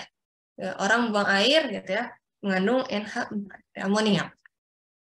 Amoniak ya di air urin bisa gitu. Salah satunya. Nah, jam segini gitu ya, oh, orang ya ada sih yang buang air gitu ya. Tapi ya apa namanya harusnya banyak juga sih. Tapi masih belum tinggi gitu. Tapi nanti di jam makan siang gitu ya, ketika orang-orang udah makan gitu ya, udah minum gitu ya, mereka cenderung akan buang air gitu di siang-siang ini. Nah, terus kemudian apa namanya turun gitu ya di jam segini, di jam berapa ini? Di setelah jam 2 gitu, jam makan siang, malam hari gitu. Terus weng agak apa namanya? Ya ada lagi mungkin yang terbangun gitu kan untuk buang air jam segini dan akhirnya ya mulai lagi hari baru seperti itu. Nah, ini beban pengolahannya seperti ini nih. Nih, beban pengolahannya ini tinggi di siang hari. Nah, nanti kalau misalnya udah malam gitu ya, berkurang lagi. Kayak gitu. Nah, ini adalah bentuk combined sewer overflow atau apa namanya saluran air buangan yang kombinasi. Kombinasi itu artinya air hujan dan juga air apa namanya buangan domestik gitu. Mereka dalam satu apa namanya dalam satu saluran gitu ya, saluran yang besar seperti itu. Kalau misalnya musim musim kering gitu ya, ya cuma apa namanya air limbahnya aja yang dihasilkan, air limbahnya cuma sedikit kan, yang terus ya udah dia ngalir ke bawah. Nah tapi kalau musim hujan gitu ya, dia bisa apa namanya bisa jadi lebih tinggi lagi gitu ya. Ada hujan, air apa namanya storm drainnya atau drainasenya penuh, dia akan masuk ke saluran ini. Nah jadinya debitnya berlebih gitu ya. Di sini udah penuh, nah, di sini harus ada beberapa yang dibuang. Sebenarnya aman nggak sih kayak gini? Ya harus diperhatikan lagi gitu ya. Overflow ini masuknya kemana gitu ya. Dan berapa kira-kira kandungan apa namanya pengotornya gitu ya. Kalau misalnya ketika di musim hujan gitu. Apakah aman gitu ya kalau misalnya apa namanya di musim hujan gitu. Karena kan kalau misalnya nambah air alias nambah volume terjadi pengenceran ya. Misalnya limbah yang tadinya di sini 1000 mg per liter tinggian sih. Cuman ya sekitar misalnya 300 mg per liter gitu ya. ketika eh, ada pengenceran dari air hujan, maka bisa jadi lebih turun gitu konsentrasi si air limbahnya hingga ke 100 atau mungkin 50 gitu. Kalau air hujannya banyak banget kayak gitu. Jadi ya oh ya udah sebagian bisa di apa namanya overflow-nya dialirkan ke sungai. Dan tentunya untuk mengambil keputusan seperti ini diperlukan adanya perhitungan yang baik ya teman-teman engineering yang apa namanya cukup teliti agar ya tadi gitu ya resiko bahwa apa namanya air limbah ini dibuang gitu ya menuju ke badan air sungai ini memiliki apa namanya chance yang kecil untuk merusak uh, sungainya seperti itu. Nah sebelum masuk ke bagian selanjutnya, apakah ada yang mau bertanya? Tidak bosan-bosannya saya memberikan kesempatan buat teman-teman yang mau belajar kebalik ini harusnya 9 Maret pekan 2 ini malah pekan 9. Nah, untuk apa namanya? Kita berdiskusi bareng. Tuh. Di sini ya saya saya bukan yang paling berilmu ya, teman-teman gitu. Saya yakin teman-teman juga bisa mencari banyak informasi.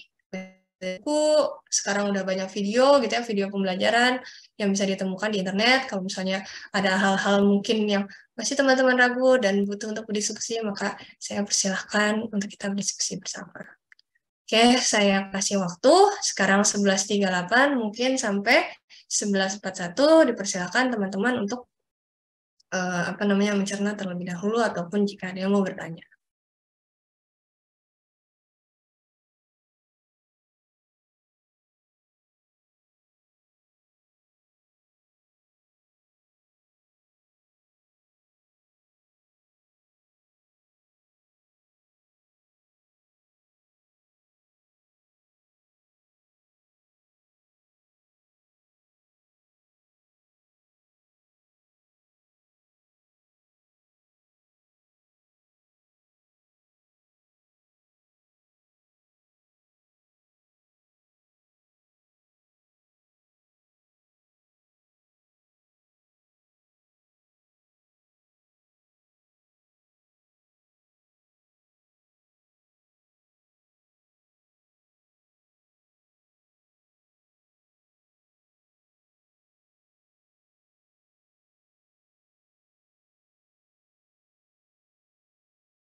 Kita lanjutkan. Jadi ternyata agak lebih ya dari 5 menit dari 3 menit. Tapi teman-teman belum ada yang bertanya. Ya saya harap masih bisa dipahami ya materinya. Oke, kita lanjutkan ke bagian ketiga, yaitu apa yang harusnya disisihkan. Ya. Senyawa-senyawa yang harus diolah atau disisihkan. Ini jadi dasar utama kita gitu ya, untuk memperhatikan nanti kira-kira seperti apa konfigurasinya dan proses apa yang kita butuhkan dalam pengolahan air buangan. Karena ya bukan berarti semakin banyak unit gitu ya, akan otomatis semakin bersih, enggak gitu. Tapi kita bisa kok mengefektifkan proses pengolahan jika kita tahu sebenarnya tujuannya itu untuk apa dan apa yang harus disisihkan. Jadi ini akan menjadi bagian penting. Nah, kita akan berfokus dalam bagian ini. Kalau tadi saya umumnya banyak ngomong campur antara limbah industri dan juga limbah domestik, tapi di bagian ini saya akan lebih berfokus kepada limbah domestik. Jadi apa aja sih sebenarnya senyawa organik yang ada di dalam air limbah? Bisa jadi ada lemak, ada karbon gitu ya. Ada juga gula. Ya gula ini berarti rantai C juga ya. Ada juga makanan gitu ya yang kita makan. Ini sisa lebih kepada sisa makanan ya kelihatannya. Kemudian juga ada minuman apa aja. Nah, kalau misalnya di Indonesia kita mungkin setidaknya yang saya tahu ya gitu ya. Mayoritas masyarakatnya adalah muslim sehingga konsumsi alkoholnya tidak terlalu tinggi dibandingkan dengan negara lain. Jadi ya itu tentunya juga akan mempengaruhi hasil buangan manusia yang akan kita olah gitu. Ya, dan juga protein yang dimakan gitu. Nah, nanti apapun yang masyarakat pada umumnya konsumsi itu akan menjadi suatu buangan. Nah, buangan tersebut yang akan kita olah. Nah, tadi kita bahas juga kan ya yang yang jadi concern utama dalam suatu pengolahan limbah, terutama limbah domestik, itu ada diantaranya adalah suspended matter gitu. Kenapa suspended nih banyak lah pastinya ya, karena buangan hasil buangan manusia itu ada nomor 1 dan nomor 2. Nomor 1 adalah urin, nomor 2 adalah berarti defekasi gitu ya, kotoran. Nah, yang nomor 2 itu dia ada solidnya gitu kan, bentuknya berupa padatan gitu. Jadi ya itu akan end up di dalam aliran aliran pembuangannya gitu, aliran air limbahnya gitu. Nah, balik lagi nih ya nanti kalau misalnya di negara yang lebih berkembang gitu ya, kadang mereka tuh bukan cuma domestik sama tadi kan air hujan, tapi bisa juga dipisah lagi, ada air hujan, ada black water, ada gray water. Jadi ada lebih banyak kompartemen. Kalau misalnya mereka mau lebih ekstra, yang yellow water alias urin, itu juga dibikin saluran tersendiri. Untuk apa? Diolahnya dipisah-pisahin gitu. Ya tadi gitu, kita bisa berfokus kepada limbah mana gitu ya, sasarannya apa gitu. Dan peruntukan hasil olahannya itu untuk menjadi apa. Nah, kalau misalnya gray water dan juga black waternya dicampur ya, ya nantinya berarti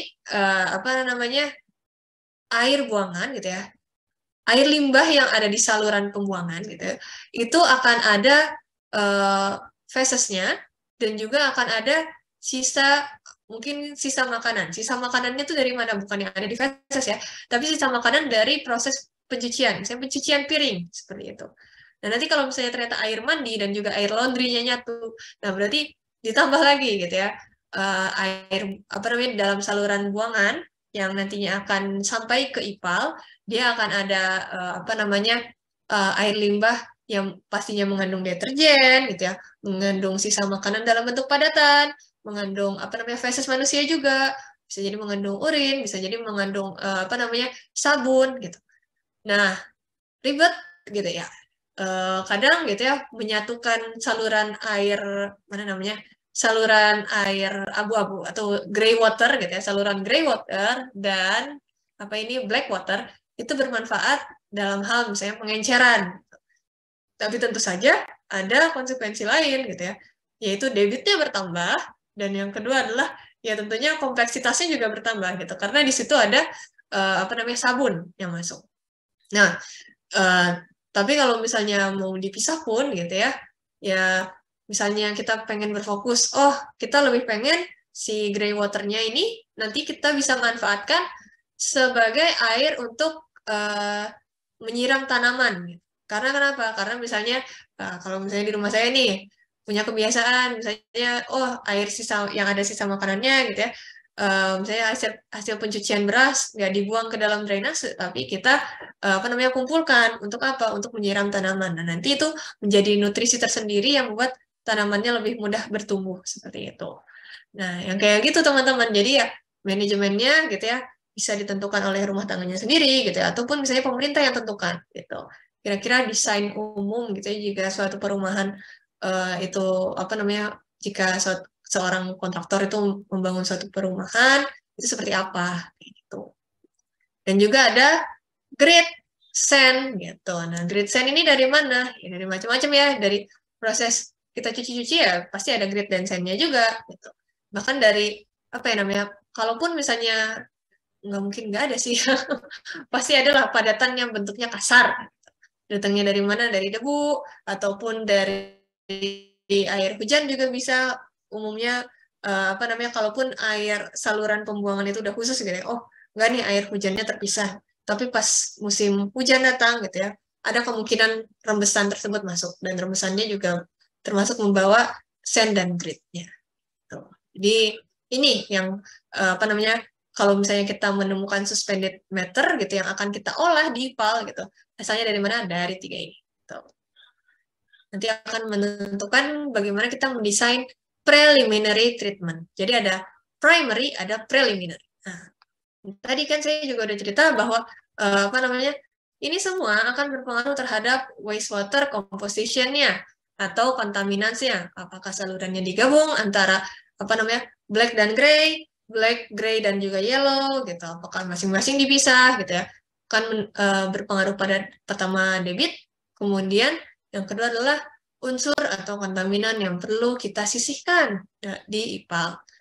Tuh, misalnya orangnya makan senyawa mengandung karbon gitu ya, minum susu, minum cola juga, makan protein, gitu.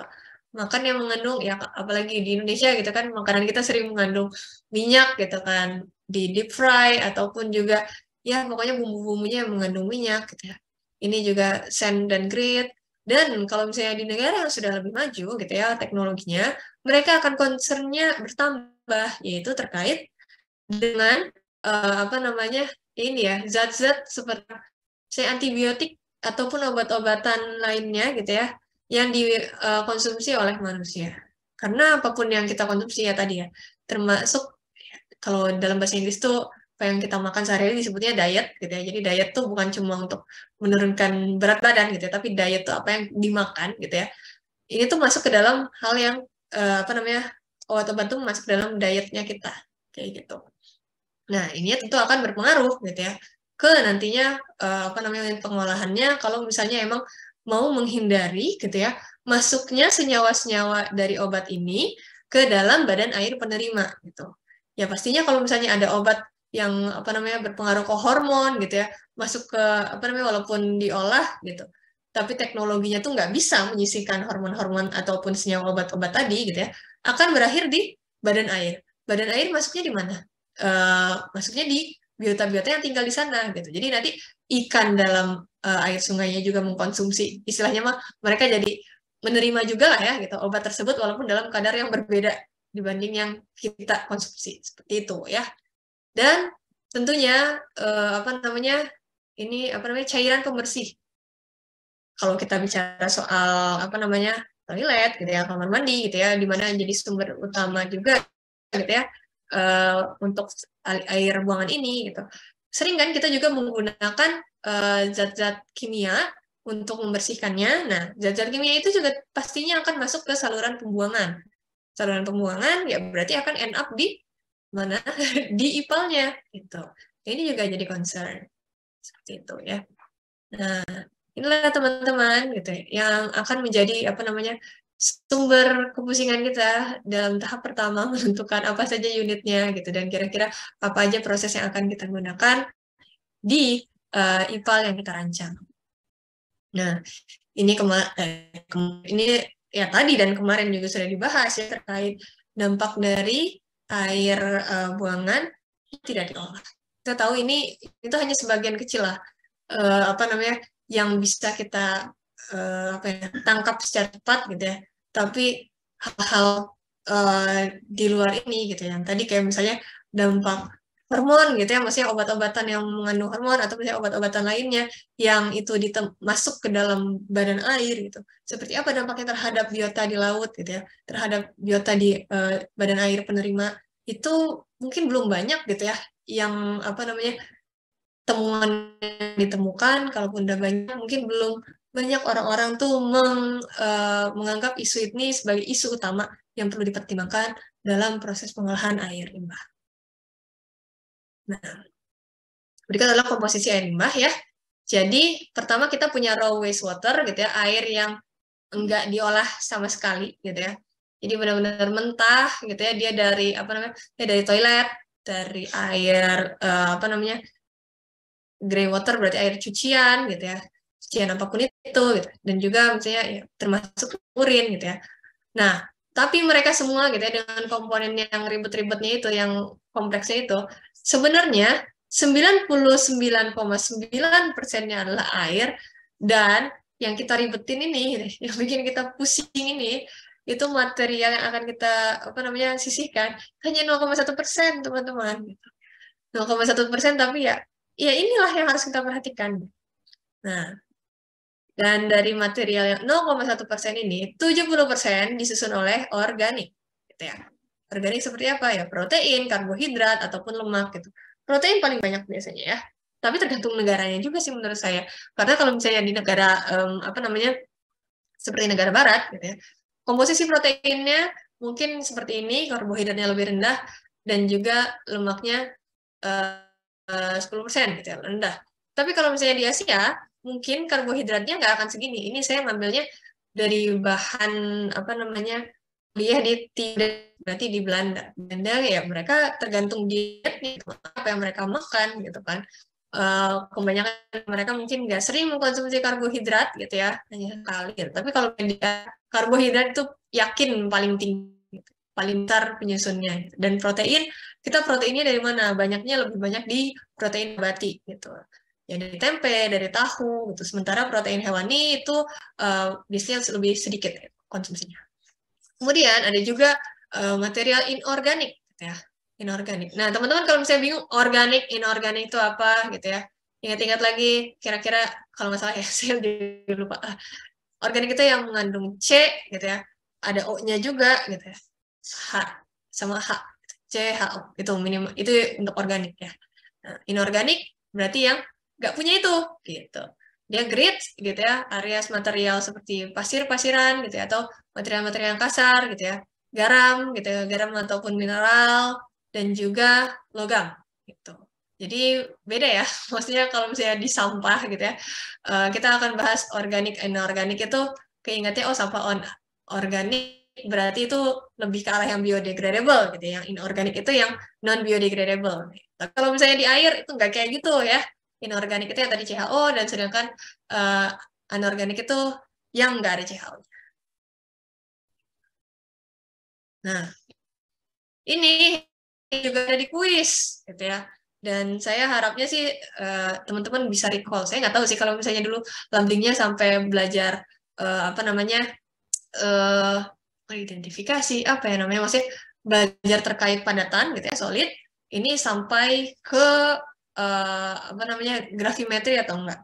Jadi kalau di grafimetri ini gitu ya, metode grafimetri buat kita ngelihat sebenarnya apa namanya, aku lupa, solid itu tuh yang seperti apa sih yang ada di dalam air gitu ya. Nah, itu bisa dikategorikan jadi sebanyak ini gitu ya. Jadi ada total solid, suspended solid gitu ya. Ada VSS, ada FSS, ada TVS, FS, lalala. Gitu. Semuanya belakangnya S pasti solid.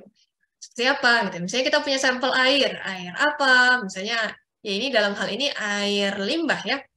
Air limbahnya gitu ya. Kita filter dulu gitu ya. Jadi kita punya kertas filter gitu ya. Kertas filternya bisa kecil sekecil gini gitu ya, atau bisa agak gede lagi gitu ya. Nah, itu baca aja di metodologinya. Tapi saya di sini akan menjelaskan secara lebih umum ya. Kita punya kertas filter, nanti apa namanya air limbah tersebut dialirkan ke kertas filter. Nah, yang tertahan di atas gitu ya, di atas kertas filter itu dan juga kertas filternya nantinya akan masuk proses yang di sini. Nih, ya. Ini yang ada, jadi solid ini tuh yang di atas kertas filter. Sementara filtratnya alias air yang melewati filternya yang ada di bawah apa namanya Erlenmeyer-nya itu, ini akan masuk ke sini ke filtrable solid. Jadi beda ya. Ini air yang udah disaringnya, ini kertas saring dan juga padatannya. Gitu. Misalnya dia dievaporasi. Maksudnya dievaporasi itu dikeringkan, gitu ya.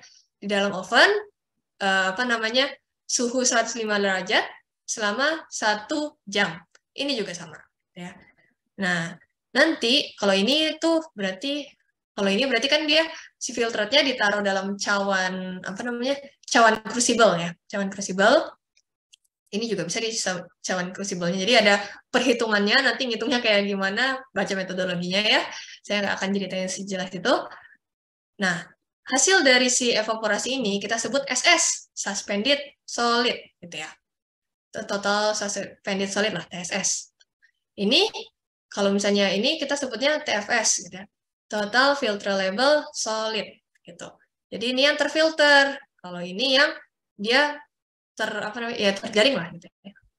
Nah, kemudian masukin ke furnace. Tadi kan ada furnace 600 derajat, gitu ya. Furnace 600 derajat, nanti yang apa namanya kan bobotnya berkurang tuh ya. Bobot yang hilang itu disebut VSS. Bobot yang tertinggal disebut FSS. Nah, ini juga sama. Apa namanya? Yang hilang itu disebut VFS, volatile filterable solid, sedangkan yang tinggal itu FFS. Nah, ngaruhnya ke apa nih semua FS-FS-an ini, VS-VS-an ini? Ya, ngaruhnya nanti ke pengolahannya kita, gitu ya. Gimana kita melihat, gitu ya, misalnya VSS, gitu ya, itu sebagai suatu perwakilan untuk senyawa organik.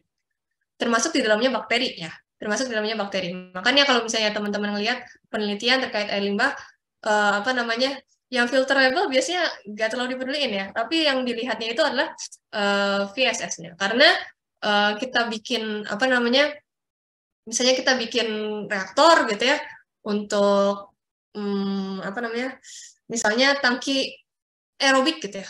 Untuk bakterinya itu nanti akan memakan limbah domestik yang datang. Nah, itu kita ngukurnya gimana ya? Nggak mungkin kan kita ngitung satu-satu bakterinya gimana. Gitu. Caranya adalah dengan kita mengamati VSS-nya gitu. Berapa gitu ya si VSS yang masih ada di sana gitu ya. Bakterinya masih hidup nggak nih gitu ya. Kalau ternyata tangkinya tiba-tiba jernih gitu, wah settle semua gitu. Berarti bakterinya mati gitu. Harus di apa namanya diregenerasi atau misalnya harus dibuat sistem baru gitu. Masuk lagi ini baru, dimulai diaklimatisasi lagi dari awal. Itulah ribetnya kalau misalnya teman-teman berurusan sama pengolahan biologi gitu. Tapi ya kenapa akhirnya pengolahan biologis ini ya yang apa namanya jadi sesuatu yang make sense gitu ya, common sense untuk mengolah limbah domestik gitu ya. Karena ya apa namanya senyawa yang ada di dalam limbah domestik itu adalah senyawa-senyawa organik yang dia itu sebenarnya nggak susah untuk diolah gitu, ngerti nggak sih? Butuh apa namanya butuh oksigen gitu ya, kalau ada mikroorganisme yang suka dengan limbah tersebut dan bisa memanfaatkannya sebagai apa namanya sebagai sumber energinya, sumber makanannya bagi mereka, ya maka otomatis akan tersisih si organik tersebut. Gitu. Berubah jadi apa? Berubah jadi CO2 gitu. Hasil apa namanya metabolisme dari bakterinya gitu berubah jadi CO2. CO2 ini menguap ke apa namanya atmosfer gitu. Ya emang masalah baru sih, maksudnya CO2 kan berarti emisi karbon ya, emisi karbon ke udara yang artinya akan berkontribusi terhadap efek gas rumah kaca. Tapi kalau tujuannya adalah untuk menyisihkan air apa namanya, menyisihkan C yang berlebih dalam air ya dalam air buangan gitu. Maka tujuan kita terpenuhi ya nggak sih?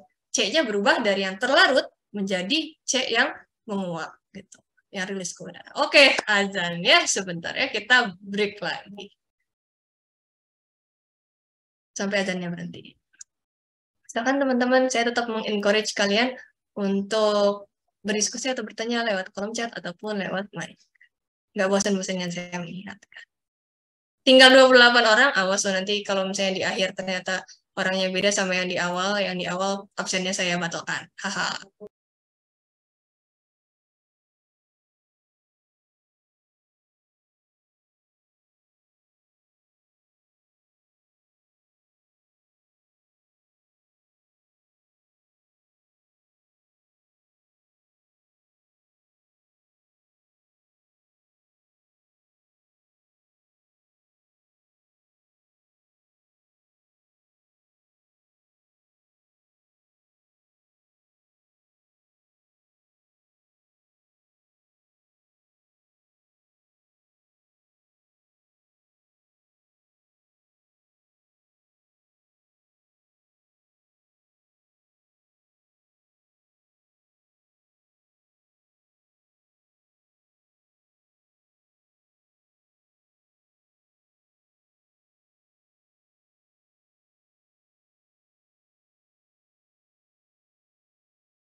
Ya, azannya sudah selesai. Kita lanjutkan lagi.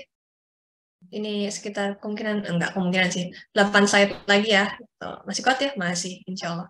Saya juga harus kuat nih, ngajarin teman-teman. Nah, bentar. Kok lanjut nih sama ke double? Oke. Jadi, saya lanjutkan lagi ya. Tadi udah kita bahas gitu ya, bentuk-bentuk solid tuh apa aja. Tuh, ada apa namanya? VSS, FFS, VFS gitu ya. Dan juga FFS ini, FFS ya benar. Ini apa namanya? Yang VSS ini biasanya kalau misalnya disebut ya, bentuknya yang tadi ya, parameter apakah bakterinya ini masih ada nggak ya, masih makmur nggak ya di dalam suatu pengolahan biologis gitu. Disebutnya MLVF, MLVSS. Saya lupa ML-nya apa sih? Mix liquid, mix liquid, apa namanya, volatile suspended solid. Nah, itu adalah apa namanya, jadi parameter kita gitu ya dalam keberlangsungan yang apa namanya IPAL yang dikontrol gitu supaya dia tetap dalam apa namanya kondisi yang baik gitu. Jadi kalau misalnya ternyata loadingnya nambah gitu ya, atau misalnya beban pengolahannya bertambah, nah mereka tuh bisa tetap survive gitu bakterinya. Karena ngegedein bakteri itu susah teman-teman ya. Mereka butuh perlakuan khusus gitu ya. Mereka perlu apa namanya um, ya karena belum lagi gitu ya kalau misalnya kita ngegedein bayi gitu ya, bayi masih bisa ngomong gitu ya, masih bisa nangis gitu, gimana gitu kita bisa mungkin lapar, mungkin ini gitu. Tapi kalau VSS mereka nggak bisa ngomong, jadi kita harus memperhatikan gitu ya dari parameter-parameter yang ada gitu ya, bakteri ini nggak bisa ngomong, bagaimana agar mereka itu ternyata kita lihat mereka masih sehat, mereka masih survive, mereka bisa menerima konsentrasi limbah yang seperti ini, mereka bisa bisa menerima debit limbah yang bertambah gitu. Oke, dilanjutkan untuk apa namanya komposisi air limbah gitu ya, terutama padatan solid gitu ya. Misalnya nih kita punya TSS gitu ya, sebesar 720 mg per liter gitu ya, dalam satu air limbah. Terus kita lihat, suspendednya sekitar segini gitu ya, filterable-nya segini gitu ya. Ya suspended tentunya lebih sedikit gitu ya dari filterable-nya. Kalau suspendednya lebih banyak, nanti bentuknya tuh seperti lumpur, teman-teman. Jadi bukan seperti air. Kalau namanya air limbah, itu komponen yang lebih banyaknya adalah airnya dibanding limbahnya. Seperti itu. Nah, nanti dari suspended ini dilihat lagi, mana yang mudah mengendap, gitu ya, set label, gitu ya, alias partikel-partikel mungkin yang berat, yang kasar, gitu ya, secret tadi, gitu ya. Nah, ini berapa, apa namanya, berapa banyak. Terus berapa yang non-settleable, alias yang melayang-layang, gitu ya. Nah, nanti juga kalau misalnya berkaitan dengan bakteri, teman-teman bakal mengenal ada yang namanya filamentous bacteria, gitu ya. Mereka perannya seperti apa, gitu ya, pengaruhnya seperti apa. Kalau ternyata terlalu banyak filamentous bakteria dalam apa namanya dalam misalnya tangki reaktornya, ya jadi susah mengendap gitu si apa namanya si uh, solidnya gitu, harus ada penyesuaian gitu ya, misalnya itu dari pH-nya gitu, atau mungkin perlu ditambahkan apa namanya perlakuan lain, baik itu metode maupun zat aditif lainnya gitu. Nah, dilihat dari set level ini berapa gitu. Ternyata organiknya ada 120, mineralnya ada sekian gitu ya. Dan set levelnya berapa? Organiknya ada 45 gitu ya, mineralnya ada sekian. Nah, nanti udah tahu nih kita komponennya seperti ini, ya barulah kita lihat gitu ya, kira-kira bagaimana kita mengolah organik sebanyak ini gitu ya, di jumlah gitu. Itu dengan apa namanya konfigurasi dengan metode seperti apa dan juga konfigurasi pengolahannya seperti apa.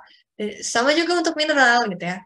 Mineral ini kalau misalnya dia apa namanya nggak ada sama sekali, ya berarti dia jadi kayak air aqueous dong gitu. Tapi sebenarnya mineral juga diperlukan gitu ya, karena apa namanya itu juga membentuk si environment-nya, dan juga bakterinya itu kadang juga memerlukan mineral dalam jumlah yang mikro atau sedikit aja sih, nggak sebanyak organiknya gitu. Tapi mineral juga masih diperlukan oleh bakteri untuk mereka menjalankan proses metabolismenya seperti itu.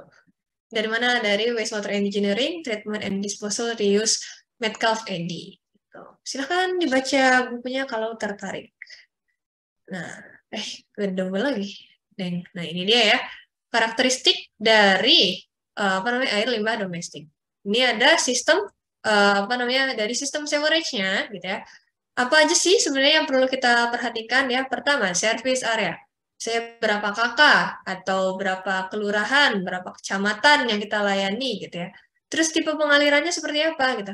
Apakah menggunakan gravitasi, pressurize gitu atau ada tekanannya gitu. Jadi di beberapa titik oh kita akan menggunakan pompa gitu atau small bore. Small bore ini apa? Nanti akan kita bahas di pertemuan-pertemuan selanjutnya. Kemudian juga ada namanya sistem tadi, combine dan separate. Nah, combine dan separate ini juga kita pelajari di SPAB ya, gitu. Sebenarnya idealnya ya, SPAB dan juga apa ini sewerage, dan juga IPAL ini tuh uh, dijalani di semester yang berbeda. Jadi kayak kalau teman-teman ingat semester lalu kita ada apa namanya IPAM gitu ya, instalasinya sama ada spam-nya. Gitu. Harusnya spam dan SPAP itu di semester yang sama gitu ya sebelum kalian menjalani IPAM dan IPA gitu. Tapi nggak apa-apa gitu ya karena kita sambil bareng ya semoga juga apa namanya memudahkan ya teman-teman untuk memahami keterkaitan antara keduanya. Nah, apa namanya ketika ya kita memperhatikan dulu bagaimana bentuk dari si sewerage-nya gitu ya akan berpengaruh karena tadi terutama ini si combine dan separate dia akan sangat berpengaruh ke akhirnya ke karakteristik dari wastewater-nya dan juga debit. Jadi kandungan dan debit ya. Apa aja gitu ya untuk treatment sistem yang perlu diperhatikan untuk wastewater karakteristik. Pertama konstituen atau kandungannya, istilahnya parameternya lah ya. Parameternya apa aja sih yang harus kita perhatikan? Oh, dia DO-nya rendah gitu ya. DO-nya 0 gitu ya. COD-nya tinggi sampai misalnya 600 gitu sampai 1000.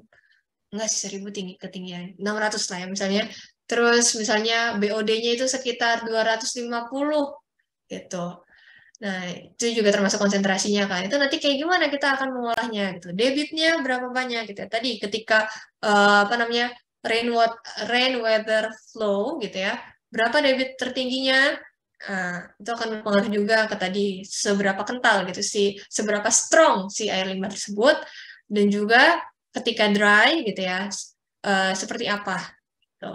Jadi jangan sampai pas apa namanya hujan gitu ya dia bisa mengalir gitu ya melimpah maksudnya bisa masuk ke dalam ipalnya. Ternyata ketika kita apa namanya ketika dry season gitu ya alirannya kering banget jadi kayak akhirnya banyak mengendapnya gitu di salurannya. Kan itu juga tidak diharapkan ya. Jadi desain penyaluran gitu agar sampai ke instalasi pengolahannya itu dalam ya tadi kecepatan yang baik dalam jumlah yang baik gitu itu perlu juga diperhatikan. Kemudian effluent quality standard. Tadi dilihat sebenarnya standar mana yang mau kita penuhi gitu ya. Misalnya oh badan air itu dia peruntukannya apa namanya untuk misalnya kelas 3 gitu ya. Saya lupa kelas 3 itu untuk apa aja gitu. Jadi nggak perlu apa namanya ya emang udah rendah sih gitu, tapi harus dijaga supaya dia jangan sampai turun lagi gitu ya. Nah, itu kayak gimana? Kan berarti kita harus menghitung dari FBN standarnya, terus industrial standar, ya industrial lagi, domestikal standarnya gitu. Kira-kira berapa yang bisa kita buang gitu. Itu akan mempengaruhi kinerja ya efektivitas dari unit yang akan kita desain. Nah, kemudian kalau misalnya irigasi, nah berarti kan kalau irigasi ini masuknya akan ke sektor pangan ya. Ya bayangkan aja gitu kalau misalnya ternyata air limbah yang kita buang gitu ya